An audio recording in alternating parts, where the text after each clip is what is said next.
Okay મિત્રો, ગયા લેક્ચરથી શરૂ કરીએ કે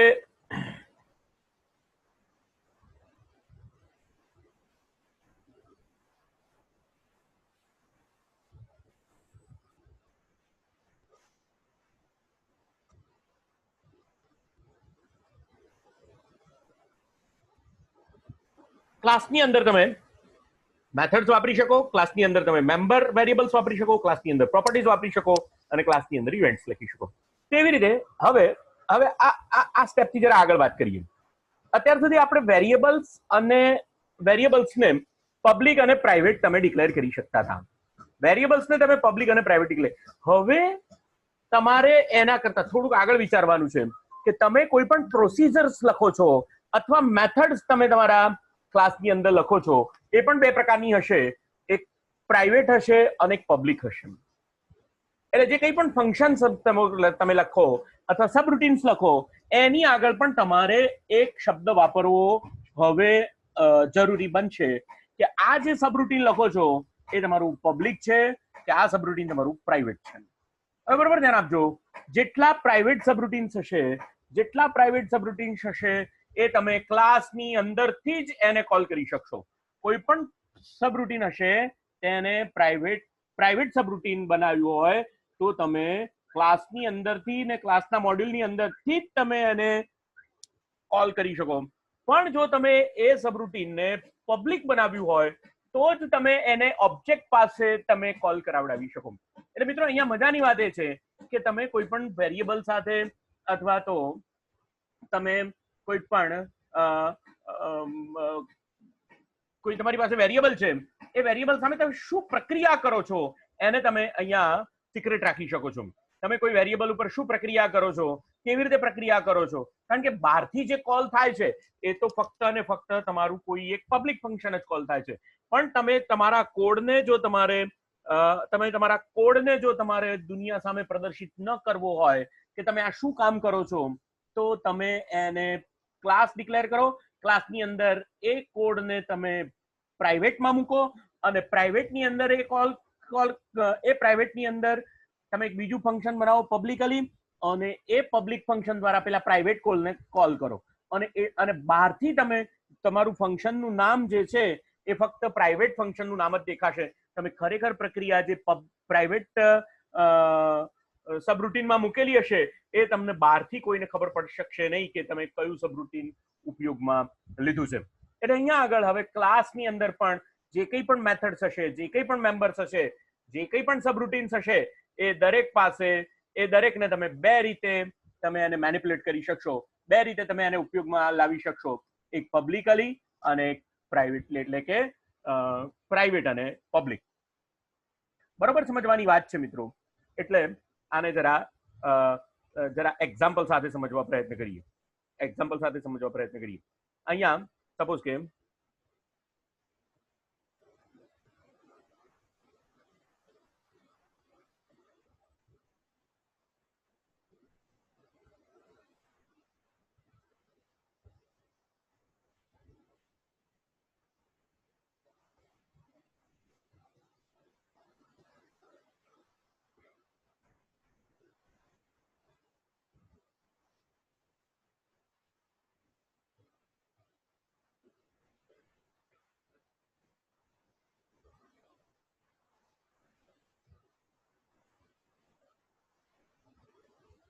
અહીંયા સ્ટુડન્ટ ક્લાસની અંદર એક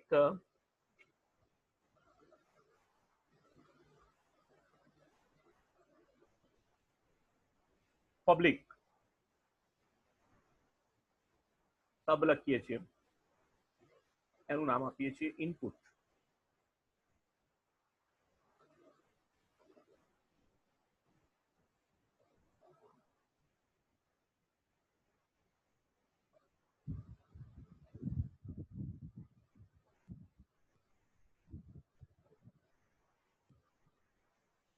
ઇનપુટ નામ કદાચ નહીં આપી શકાય, તો આપણે ડેટા ઇનપુટ આપીશું. ડેટા ઇનપુટ નામ આપી શકીએ, ડેટા ઇનપુટ. હવે બરોબર ધ્યાન આપજો.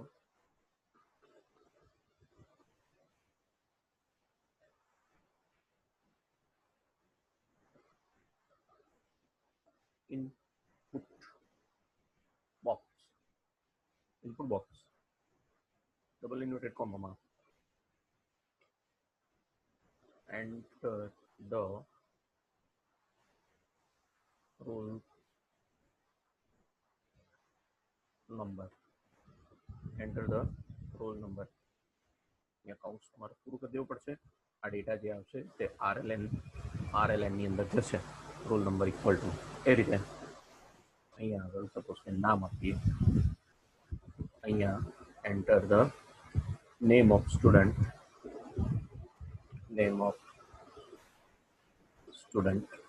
એક નવું વેરિયેબલ અહીંયા લઈ લઈએ. સપોઝ કે ડેટ નથી લેતા, પબ્લિક marks as integer અને અહીંયા આગળ એ રોલ નંબર માટે અહીંયા સ્ટુડન્ટ નેમ આ નામનું વેરિયેબલ આપી છે સ્ટુડન્ટ નેમ અને અહીંયા marks equal to input box બીજું ક્રિએટ કરી દઈએ છે. Enter the input box. Enter the marks of student. Enter the marks of student. બરોબર છે. ઓકે, અહીંયા એક બીજો પબ્લિક વેરિયેબલ લઈ લઈએ.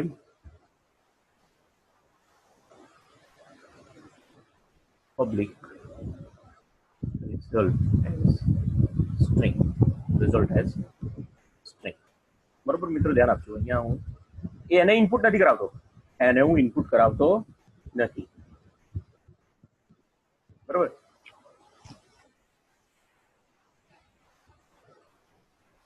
હવે હું અહીંયા સ્ટ્રીટ પાસે જતો રહું છું. અહીંયા ડાયમેન્શન બધું કાઢી નાખું છું. st1 નામનો એક વેરિયેબલ મેં લીધેલો છે. st1 as a new CL student. અને હવે હું અહીંયા ઇનપુટ ડેટા કરવા માટેની વાત કરું છું. st1 dot data input. એટલે હવે મારી પાસે હું જે ડેટા ઇનપુટ નામનું જે આ જે સબ રૂટીન આવ્યું અથવા તો જે મોડ્યુલ મેં રન કરાવ્યું એ પબ્લિક છે. એટલે મને અહીંયા ડેટા ઇનપુટ નામનું સબ રૂટીન દેખાય છે. સપોઝ કે અહીંયા હું ફરીથી લખું st1 ડોટ જો ડેટા ઇનપુટ નામનું સબ રૂટીન મને એટલા માટે દેખાય છે કે આ પબ્લિક છે. અને હું એને અહીંયાથી કોલ કરાવી શકીશ. અચ્છા, હવે હું ફરી પાછું સ્ટુડન્ટ ક્લાસની અંદર જઉં છું અને સ્ટુડન્ટ ક્લાસની અંદર પ્રાઇવેટ સબ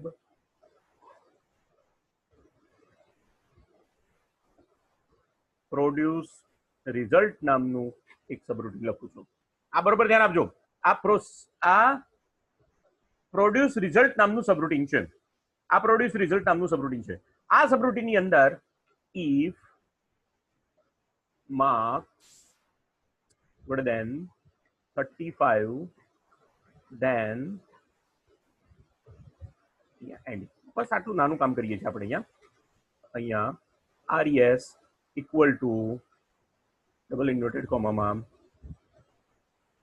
પાસ અને નહીતર else result equal to double inverted comma માં હજી વધુ મહેનત કરો એવો મેસેજ આપણે અથવા આ સ્ટ્રીંગની અંદર આપણે આપી દઈએ. હજી વધુ મહેનત કરો, પાસ કાં તો હજી વધુ મહેનત કરો. અચ્છા, અને હવે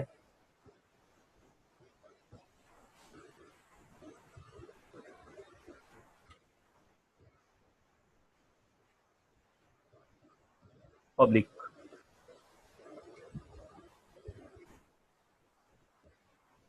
print st class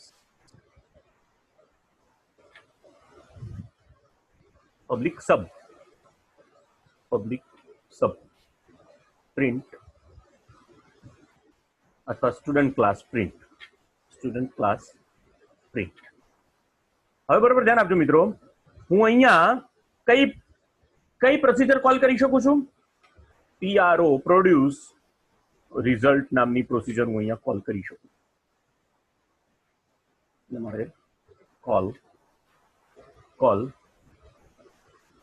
pro res અને હવે અહીંયા હું દરેકે દરેક વેરિયેબલ જે છે એને debug.print આપી શકીશ. અહીંયા debug.print કઈ બળે છે મને? debug.print સૌથી પહેલા મેસેજ અને એમ્પરસેન્ડ, સૌથી પહેલા રોલ, અહીંયા રોલ નંબર માટે RLN અને અહીંયા મારે લખવું પડશે રોલ નંબર. આવી જ રીતે debug.printમાં ની અંદર રોલ નંબર, debug.printમાં નામ, debug.print ની અંદર રિઝલ્ટ. ચાર વસ્તુ છપાવું છું, બરોબર ધ્યાન આપજો. રોલ નંબર નહીં,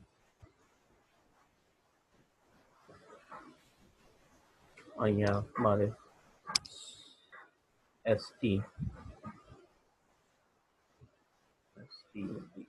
સ્ટુડન્ટ નેમ અને એમ્પરસેન્ડ ની અંદર વેરિયેબલનું નામ ST નેમ. હવે અહીંયા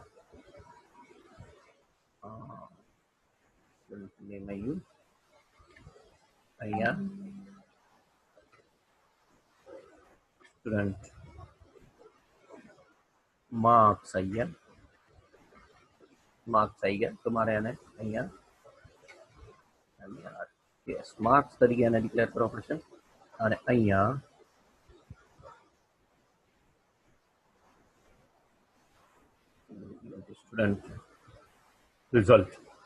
સ્ટુડન્ટ રિઝલ્ટ અને અહીંયા મારે વેરિયેબલ તરીકે એને છાપવું પડશે રિઝલ્ટ.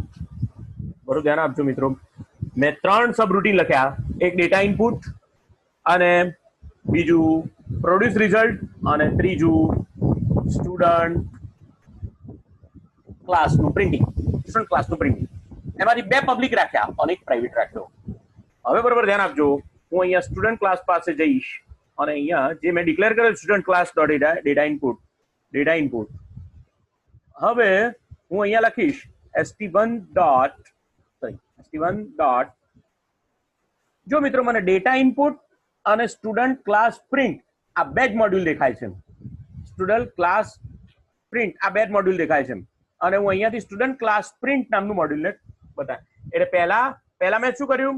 એક ઓબ્જેક્ટ ક્રિએટ કર્યો, ડેટા ઇનપુટ લીધો, સ્ટુડન્ટ ક્લાસ પ્રિન્ટ નામની મેથડ લખી અને આ સ્ટુડન્ટ ક્લાસ પ્રિન્ટ ની અંદરથી એક નવી મેં કોલ કરાયું ફંક્શન પ્રોડ્યુસ રિઝલ્ટ. એટલે જે રિઝલ્ટ હશે તે પ્રોડ્યુસ થઈ જશે, અને અહીંયા મને રિઝલ્ટ મળી જશે. મેં આ ફંક્શનની અંદર અથવા તો આ ક્લાસની અંદર પ્રોડ્યુસ રિઝલ્ટ નામનું સબરૂટીન અથવા ફંક્શન લખ્યું છે તે કોઈને ખબર પડશે નહીં. મને તો ફક્ત શું દેખાશે બહાર? બહાર તો શું દેખાશે? ફક્ત ને ફક્ત જેને કહેવાય st1 ડોટ તમે કરશો તો તમને ડેટા ઇનપુટ અને str સ્ટુડન્ટ ક્લાસ પ્રિન્ટ આ 2 જ મોડ્યુલ દેખાશે, ત્રીજું કોઈ મોડ્યુલ દેખાશે નહીં. જો અહીંયા આ રીતે રન થશે, અને રન કરીએ તો જો મારી પાસે રોલ નંબર માંગે છે, હું રોલ નંબર સપોઝ કે 12 આપું છું, તરત મારી પાસે નામ માંગે છે, શાર્દુલ ઠાકર, અને મારી પાસે માર્ક્સ માંગે છે, હું અહીંયા 25 માર્ક આપું છું અને અહીંયા ઓકે આપીશ તો બધું જ છપાશે. રોલ નંબરે છપાશે, શાર્દુલ ઠાકરે છપાશે, સ્ટુડન્ટના માર્કે છપાશે અને અહીંયા તરત રિઝલ્ટમાં મને મળશે કે શાર્દુલ ઠાકર હજી વધુ મહેનત કરો, મહેનત હજી તમારે વધારે કરવાની છે. બરોબર છે? તો હવે આ હજી વધુ મહેનત કરો એ ક્યાંથી આવ્યું એ કોઈને ખબર નહીં પડે. એ કયા મોડ્યુલમાંથી આવ્યું છે? એ પ્રાઇવેટ મોડ્યુલમાંથી આવ્યું. પ્રાઇવેટ સબ ફંક્શનમાંથી આવ્યું. પ્રાઇવેટ સબ પ્રોડ્યુસ રિઝલ્ટ નામનું જે મેં અહીંયા લખ્યું હતું એની અંદરથી આ હજુ મહેનત કરો એવું આવ્યું. પણ અહીંયા જે મારે અહીંયા મને અને મને બહારની બાજુએ તો ખબર જ નહીં પડે કે આવું કોઈ ફંક્શન મેં લખેલું છે, આવું કોઈ ફંક્શન લખેલું છે. એટલે આ શું થયું? આ ઓબ્જેક્ટ ઓરિએન્ટેડ પ્રોગ્રામિંગનું સૌથી પહેલું પાસું એબ્સ્ટ્રેક્શન, વિગતોને છુપાવી, વિગતોને એન્કેપ્સ્યુલેટ કરવી, એને આવરણિત કરવી. ડેટાને આવરણિત કરી દીધું મેં, રિઝલ્ટને આવરણિત કરી દીધું મેં, બરોબર છે. તો આ બે ફંક્શન એટલે કે આ ક્લાસ અને ઓબ્જેક્ટ દ્વારા જ આ કામ થઈ શકે છે. બીજું કામ શું થયું? ઇનહેરિટન્સ થયું. એક ક્લાસ પાસે જે કંઈ પણ મેં એની પ્રોસિજર્સ લખી હતી, એની જે કંઈ પણ લખી હતી એ આપમેળે ઓબ્જેક્ટને પ્રાપ્ત થાય છે. મારે કોઈ જગ્યાએ રોલ નંબર, સ્ટુડન્ટ નેમ, અહીંયા મારું જે સ્ટુડન્ટ 1 નામનું જે સોરી અહીંયા મેં આ જે શીટની અંદર જે ફંક્શન લખ્યું છે એપ્લાય સ્ટુડન્ટ ક્લાસ, એની અંદર કોઈ વેરિયેબલ ડિક્લેર કરેલો નથી. એની અંદર કોઈ વેરિયેબલ ડિક્લેર કરેલો નથી. એની અંદર કોઈ જ વેરિયેબલનું નામ કેવું છે, એ વેરિયેબલનું શું બિહેવિયર છે, સ્ટ્રિંગ છે, એ કંઈ પણ, એટલે એબ્સ્ટ્રેક્શન થયું, ડેટાનું એબ્સ્ટ્રેક્શન થયું, છુપાઈ દીધું ડેટા. શું પ્રોસેસ કરી? એ ડેટા છુપાઈ દીધી. અને છતાં પણ મારું કામ થઈ જાય છે, છતાં પણ મારું કામ થઈ જાય છે. અને જો હું ફંક્શન લખું તો આ ફંક્શન બહારથી કોઈ કિંમત અંદર લઈ જઈ શકે. હું એ ફંક્શનની એ VBA ની પોતાની ફેસિલિટી છે. એ VBA ની પોતાની ફેસિલિટીનો બધો જ ઉપયોગ અહીંયા તમે કરી શકશો. ક્લાસ લખતી વખતે બધો જ ઉપયોગ તમે અહીંયા કરી શકશો. એટલે આ જે છે એ બહુ સરસ વાત છે કે એક તો ઇનહેરિટન્સ એટલે વારસાગત રીતે પ્રાપ્ત થાય. નંબર 2, તમે એને એન્કેપ્સ્યુલેટ કરી શકો. નંબર 3, તમે ડેટાનું બિહેવિયર બદલી શકો. અને નંબર 4, ડેટાને છુપાઈ પણ શકો. તો આ બધી જ વસ્તુઓ ક્લાસથી સંભવિત બને છે. અને એ અહીંયા મેં તમને પ્રાઇવેટ અને પબ્લિક આ બંને વસ્તુઓ સાથે કામ કરીને બતાવ્યું. હવે આ જે ક્લાસ છે, dimension and private do exactly the same thing, but the convention is to use dimension in the sub function and to use a private outside some function. બંને એક સરખી રીતે કામ કરે. મેં તમને આ બાબત તમને અહીંયા બતાવી. કોઈ પણ ક્લાસ મોડ્યુલ છે એની પાસે 3 પ્રોપર્ટીઝ આવે, ગેટ, લેટ અને સેટ. 3 પ્રોપર્ટી આવે. એક ગેટ પ્રોપર્ટી, બીજી લેટ પ્રોપર્ટી અને ત્રીજી સબ પ્રોપર્ટી. અને આ બધી પ્રોપર્ટી માટે તમે તમારા સ્ટેટમેન્ટ્સ લખી શકો. એટલે તમારે public property get as type, public property let as type અને public property set as type. એટલે વેરિયેબલનું નામ તમારે અહીંયા લખવું પડે. અને એટલે આ 3 શું કરે છે? ગેટ પ્રોપર્ટી શું કરે છે? Returns an object or values from the class. Get property શું કરે છે? ક્લાસની અંદરથી કોઈ કિંમતોને બહાર લઈ આપે છે. એ રીતે લેટ પ્રોપર્ટી શું કરે છે? Set the value in the class. Let property ક્લાસની અંદર કોઈ વેરિયેબલની કિંમતોને સેટ કરી આપે છે. અને જે સેટ પ્રોપર્ટી છે એ શું કરે છે? સેટ પ્રોપર્ટી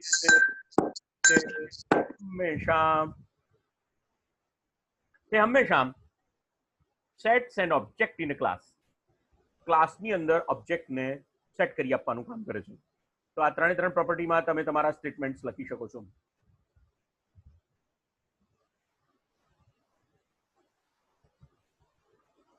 ત્રણ પ્રોપર્ટીની અંદર તમારા કામ તમે લખી શકો છો. તમે સબ ફંક્શનનો પણ ક્લાસની અંદર ઉપયોગ કરી શકો છો. સબ ફંક્શનનો પણ class, instead of creating count function as we can create and count property. તમે ક્લાસની અંદર પ્રોપર્ટી પણ, એટલે જો તમે એની આગળ ફંક્શન ના લખો, પબ્લિક પછી ફંક્શન ના લખો તો આપમેળે પ્રોપર્ટી થઈ જાય. અને પબ્લિક પછી ફંક્શન લખો તો એ તમારું ફંક્શન થઈ જાય. તો તમે બહારથી કોલ કરતી વખતે જો ફંક્શન હોય તો એને કાઉન્ટ્સની અંદર લખવું પડે. પ્રોપર્ટી હોય તો તમે એને ડાયરેક્ટ કોલ કરી શકો. તમે પ્રોપર્ટી હોય તો એને ડાયરેક્ટ કોલ કરી શકો. બરોબર છે?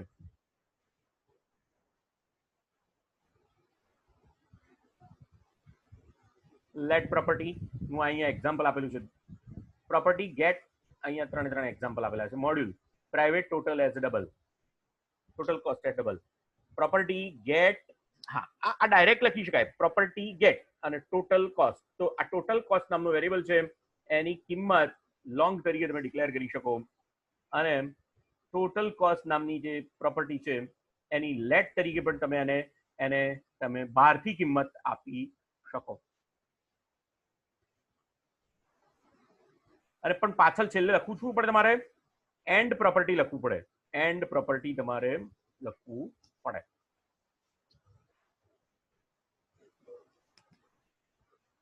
એટલે property is a nutshell. The property hides the detail of the implementation from the caller, and the property allows us to provide the same behavior as a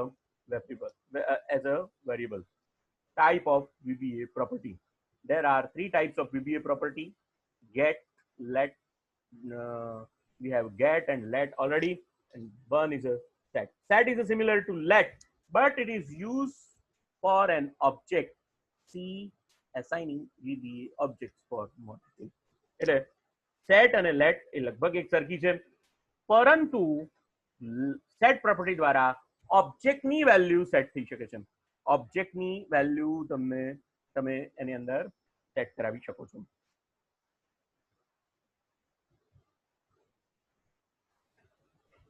okay, class મોડ્યુલની events.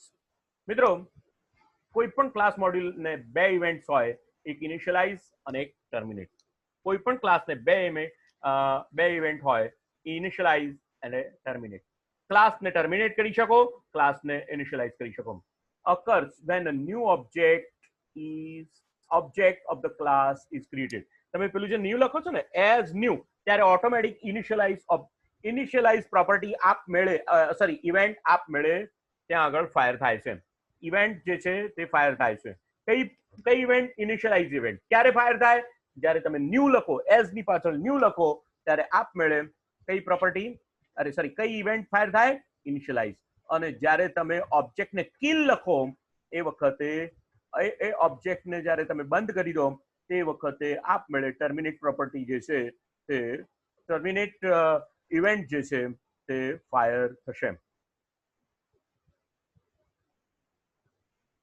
terminate event. The terminate event occurs when the class is deleted. This happens when we set it to a nothing. બરોબર છે? Nothing property ક્યારે nothing event ક્યારે call થશે? Nothing event ત્યારે call થશે કે જ્યારે તમે સેટ, અથવા તો અહીંયા જો કોઈ ક્લાસ છે dimension o simple as a cls simple, set o simple as a new class simple, અને set o simple equal to nothing. set o simple equal to nothing લખો એટલે આપમેળે એ ઓબ્જેક્ટ જે ક્રિએટ થયો હોય એ ઓબ્જેક્ટ ત્યાં આગળ નાશ પામે. ત્યારે તમારી પાસે આ જે ટર્મિનેટ ઇવેન્ટ છે એ તમારી ત્યાં આગળ કોલ થશે. તો મિત્રો, મેં તમને આ સમગ્ર VBA પ્રોજેક્ટની અંદર, VBA ની અંદર ક્લાસની અંદર ઇવેન્ટ, મેથડ્સ, પ્રોપર્ટીઝ, આ બધા વિશે સમજ આપી. મને આશા છે કે તમને આ બાબત વિશે સમજ પડી ગઈ હશે. તો અહીંયા હું મારું આ લેક્ચર પૂરું કરું છું. આના પછી થોડી વાર પછી, આ લેક્ચર પછી થોડી વાર પછી હું અહીંયા તરત જ